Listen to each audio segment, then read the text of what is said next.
नमस्कार दोस्तों, मैं हूं संध्या और आप देख रहे हैं संध्या की क्लासेस। तो आइए देख लेते हैं सबसे पहला स्ट्रक्चर क्या है। सबसे पहला स्ट्रक्चर है आज के बाद से, जिसको अंग्रेजी में कहते हैं कि फ्रॉम टुडे ऑनवर्ड्स, यानी कि आज के बाद से। सबसे पहले हम स्ट्रक्चर रखेंगे फ्रॉम टुडे ऑनवर्ड्स, उसके बाद हम जो भी सेंटेंस होगा उसको रख देंगे। जैसे आज के बाद से मैं तुम्हें कभी परेशान नहीं करूँगा, तो इसके लिए आप कह सकते हैं कि from today onwards I will never disturb you, मतलब आज के बाद मैं तुम्हें कभी परेशान नहीं करूँगा। यदि सेंटेंस हो कि आज के बाद से मैं वहाँ कभी नहीं जाऊँगा, तो इसके लिए कहेंगे कि from today onwards I will never go there, यानी कि आज के बाद से मैं कभी भी वहाँ नहीं जाऊँगा। I will never go there का मतलब होता है कि मैं वहाँ नहीं जाऊँगा। मैं वहाँ कभी नहीं जाऊँगा। I will never go there, आज के बाद मैं वहाँ कभी नहीं जाऊँगा। From today onwards I will never go there. तो सिर्फ एक स्ट्रक्चर के तहत हम डेली वेज में बोले जाने वाले चाहें तो 1000 सेंटेंस ऐसे बना सकते हैं और अपनी इंग्लिश को इम्प्रूव कर सकते हैं। तो आइए देखते हैं अगला क्या है। अगला सेंटेंस है कि आज के बाद मैं उससे दोबारा कभी नहीं मिलूँगा। तो इसके लिए you can say from today onwards I will never meet her again. Meet her again मतलब आज के बाद से मैं उसे कभी नहीं मिलूँगा। From today onwards, from today onwards का अर्थ होता है आज के बाद। I will never meet her again, मैं उससे कभी दोबारा नहीं मिलूँगा। आज के बाद से मैं तुमसे कभी बात नहीं करूँगा। From today onwards I will never talk to you. From today onwards I will never talk to you, आज के बाद से मैं तुमसे कभी भी बात नहीं करूँगा।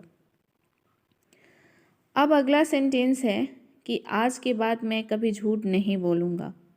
तो इसके लिए हम कहेंगे कि from today onwards I will never tell a lie.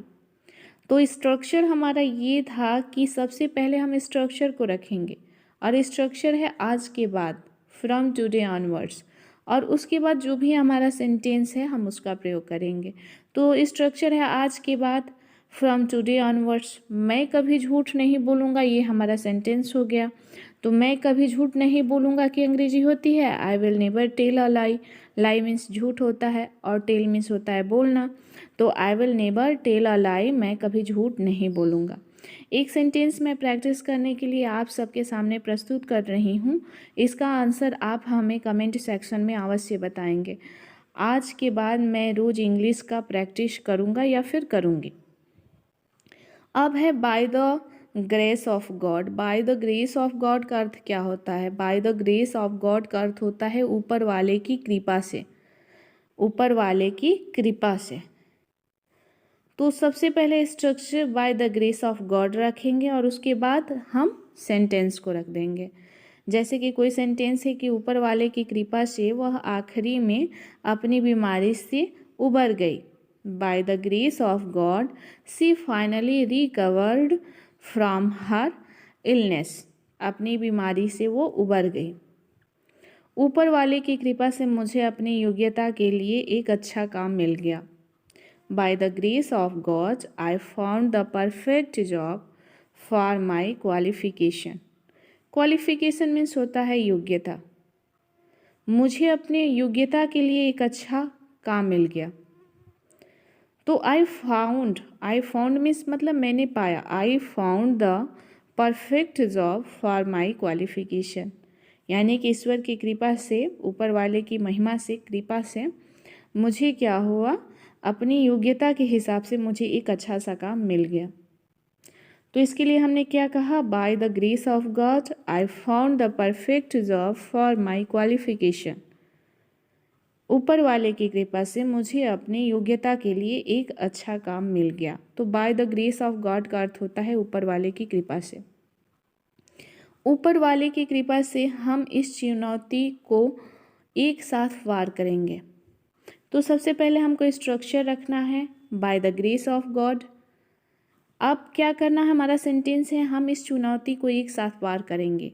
I will overcome this challenge together, हम इस चुनौती को एक साथ पार करेंगे। ऊपर वाले की कृपा से सब अच्छी चीज़ें इंतज़ार करने वालों के लिए होती हैं। By the grace of God all good things, सभी अच्छी चीज़ें यानी कि all good things, come to those who wait, इंतज़ार करने वालों के लिए होती है। तो by the grace of God पे हमने क्या किया, 4 सेंटेंस बनाया और ये सारे सेंटेंस ही बहुत ही यूजफुल से सेंटेंस है। आइए देखते हैं अगला स्ट्रक्चर क्या है। तो अगला स्ट्रक्चर है, अभी तक हमने सीखा ईश्वर की कृपा से। अब ईश्वर ने चाहा तो इसके लिए स्ट्रक्चर रखेंगे इफ़ गॉड विश, यदि ईश्वर ने चाहा तो उसके बाद हम सेंटेंस को रख देंगे if God wills our wish will be fulfilled. तो अगर ऊपर वाले ने चाहा तो हमारी मुराद पूरी होगी। खुदा ने चाहा यानी कि ऊपर वाले ने चाहा तो सब ठीक हो जाएगा। इसके लिए हम कह सकते हैं कि I God wills everything will be all right, सब ठीक हो जाएगा, मतलब everything will be all right, सब ठीक हो जाएगा। किसकी कृपा से, किसकी चाहत से, खुदा की चाहत से। तो इफ़ गॉड विल्स, ईश्वर ने चाहा तो। इस पर और सेंटेंस हम बना लेते हैं, कम से कम एक स्ट्रक्चर पे 4 सेंटेंस तो बनने ही चाहिए। अब हमारा सेंटेंस है, अगर खुदा चाहे तो ये सपना हकीकत बन जाएगा। The dreams will become a reality if God wills. यहाँ आप कहेंगे हमने स्ट्रक्चर को बाद में रखा है, आप चाहें तो इसे पहले भी रख सकते हैं।